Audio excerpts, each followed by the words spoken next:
कांग्रेस के एक परिवार ने संविधान को चोट पहुंचाने में कोई कोर कसर नहीं छोड़ी है।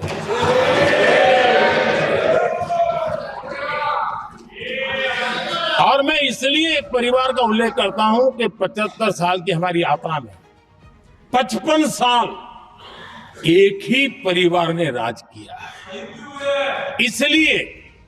इसलिए देश को क्या क्या हुआ है ये जानने का अधिकार है।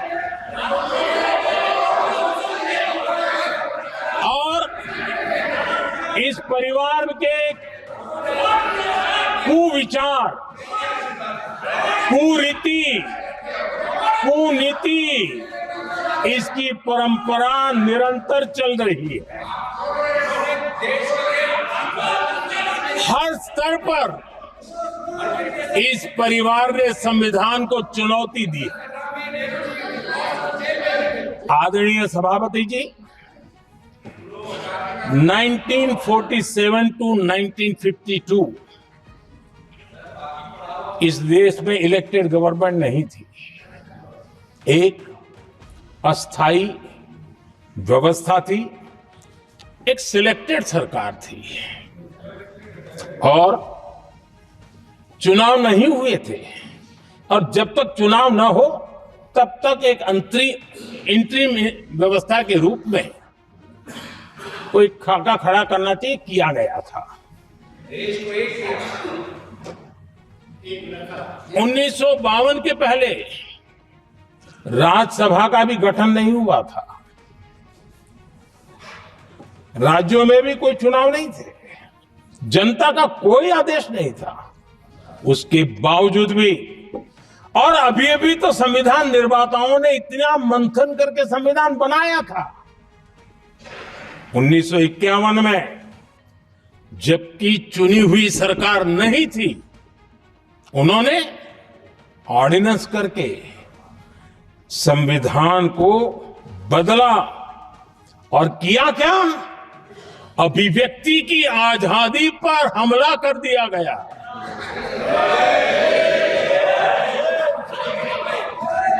और ये संविधान निर्माताओं का भी अपमान था, क्योंकि ऐसी बातें कोई संविधान सभा में नहीं आई होगी, ऐसा नहीं है, लेकिन वहां उनकी चली नहीं।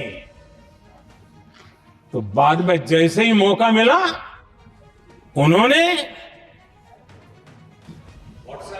अभिव्यक्ति की आजादी को, उस पर उन्होंने हथौड़ा मार दिया। और ये संविधान निर्माताओं का घोर अपमान है। अपने मन की चीजें जो संविधान सभा के अंदर नहीं करवा पाए, उन्होंने पिछले दरवाजे से किया, और वो भी चुनी हुई सरकार के वो प्रधानमंत्री नहीं थे, उन्होंने पाप किया था। इतना ही नहीं, आदरणीय सभापति जी, उसी दौरान उस समय के प्रधानमंत्री पंडित नेहरू जी ने मुख्यमंत्रियों को एक चिट्ठी लिखी थी। उस चिट्ठी में उन्होंने लिखा था, नेहरू जी लिखते हैं, अगर संविधान हमारे, आगे नेहरू जी लिखते हैं,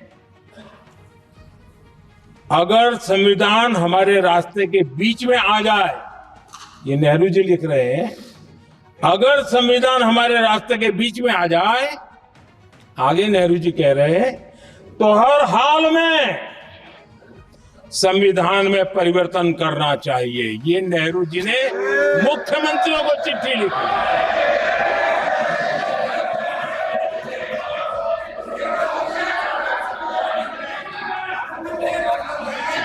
और आदरणीय सभापति जी, ये भी देखिए, 1951 में ये पाप किया गया, लेकिन देश चुप नहीं था। उस समय राष्ट्रपति डॉक्टर राजेंद्र प्रसाद जी ने चेताया ये गलत हो रहा है। उस समय स्पीकर पद पर बैठे हुए हमारे स्पीकर महोदय ने भी पंडित जी को कहा, गलत कर रहे हो। इतना ही नहीं, आचार्य कृपलानी जी, जयप्रकाश नारायण जैसे महान कांग्रेसी लोगों ने भी पंडित नेहरू ने कहा कि ये रोको, लेकिन पंडित जी का अपना संविधान चलता था और इसलिए उन्होंने इतने वरिष्ठ महानुभावों की सलाह मानी नहीं और उसे भी उन्होंने दरकिनार कर दिया। और आदरणीय सभापति जी, ये संविधान संशोधन करने का ऐसा खून कांग्रेस के मुंह लग गया कि समय समय पर वो संविधान का शिकार करती रही। ये खून मुंह पे लग गया। इतना ही नहीं, संविधान के स्पिरिट को लहूलुहान करती रही। आदरणीय सभापति जी, करीब 6 दशक में 75 बार संविधान बदला गया। आदरणीय सभापति जी, जो बीज देश के पहले प्रधानमंत्री जी ने बोया था, उस बीज को खाद पानी देने का काम एक और प्रधानमंत्री ने किया। उनका नाम था श्रीमती इंदिरा गांधी।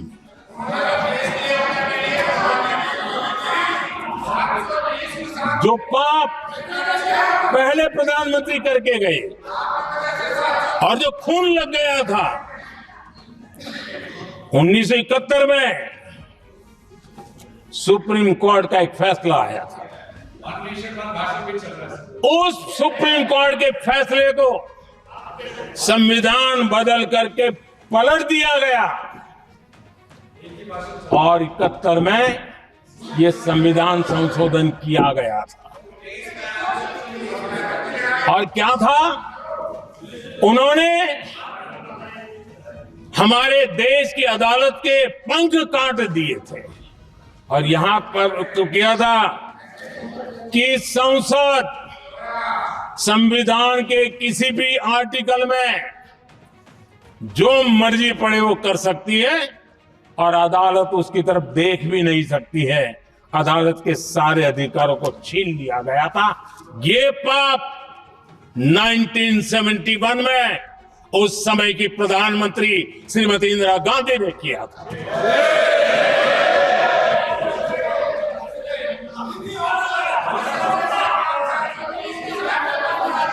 और इस परिवर्तन ने इंदिरा जी की सरकार को मौलिक अधिकारों को छीनने का और न्यायपालिका पर नियंत्रण करने का अधिकार दिया, सक्षम बना दिया था। आदरणीय सभापति जी, खून मुंह पे लग गया था, कोई रोकने वाला था नहीं। और इसलिए जब इंदिरा जी के चुनाव को गैर रीति के कारण, असंवैधानिक तरीके से चुनाव लड़ने के कारण अदालत ने उनके चुनाव को खारिज कर दिया और उनको एमपी पद छोड़ने की नौबत आई, तो उन्होंने गुस्से में आकर के देश पर इमरजेंसी थोप दी, आपातकाल लगा दिया अपनी कुर्सी बचाने के लिए। और उसके बाद इतना ही नहीं, उन्होंने इमरजेंसी तो लगाई, संविधान का दुरुपयोग तो किया ही किया, भारत के लोकतंत्र का गला तो घोंट ही दिया। लेकिन 1975 में 39वां संशोधन किया और उसमें उन्होंने क्या किया, राष्ट्रपति, उपराष्ट्रपति, प्रधानमंत्री, अध्यक्ष, इनके चुनाव के खिलाफ कोई कोर्ट में जा ही नहीं सकता है, ऐसा उन्होंने, और वो भी रिट्रोस्पेक्टिव किया, आगे के लिए नहीं, पीछे का भी, अपने पापों का भी उन्होंने। और आदरणीय सभापति जी, मैं संविधान की बात कर रहा हूं, मैं संविधान के आगे पीछे कुछ नहीं बोल रहा हूं।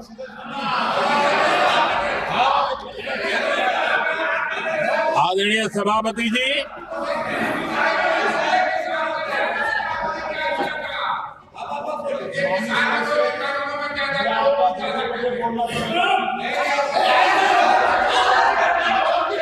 आदरणीय सभापति जी, इमरजेंसी में लोगों के अधिकार छीन लिए गए, देश के हजारों लोगों को जेलों में ठूंस दिया गया, न्यायपालिका का गला दौड़ दिया गया, अखबारों की स्वतंत्रता पर ताले लगा दिए गए। इतना ही नहीं, कमिटेड जुडिशरी, इस विचार को उन्होंने पूरी ताकत दी। और इतना ही नहीं, जिस जस्टिस एच.आर. खन्ना ने उनके चुनाव में उनको खिलाफ जो जजमेंट दिया था, वो इतना गुस्सा भरा था कि जब जस्टिस एच.आर. खन्ना, जो सीनियरिटी के आधार पर सुप्रीम कोर्ट के चीफ जस्टिस बनने थे, जिन्होंने संविधान के सम्मान करते हुए उस पीरियड से इंदिरा जी को सजा दी थी, उन्होंने मुख्य न्यायाधीश नहीं बनने दिया। ये संविधान और लोकतांत्रिक प्रक्रिया नहीं।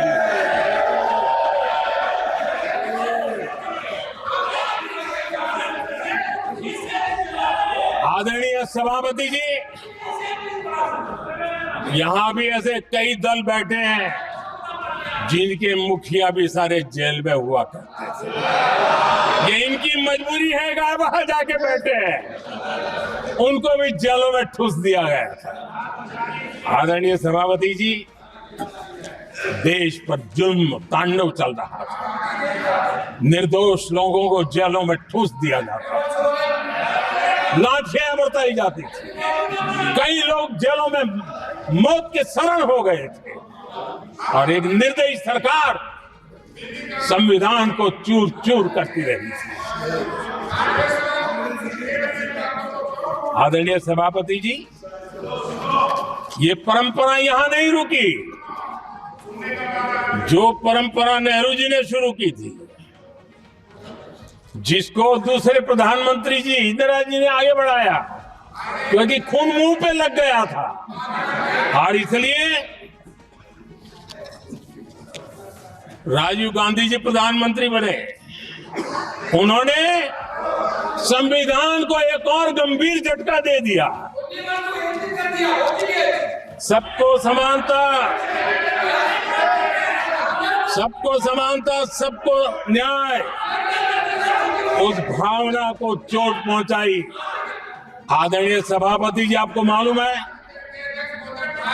सुप्रीम कोर्ट ने शाहबानो का जजमेंट दिया था।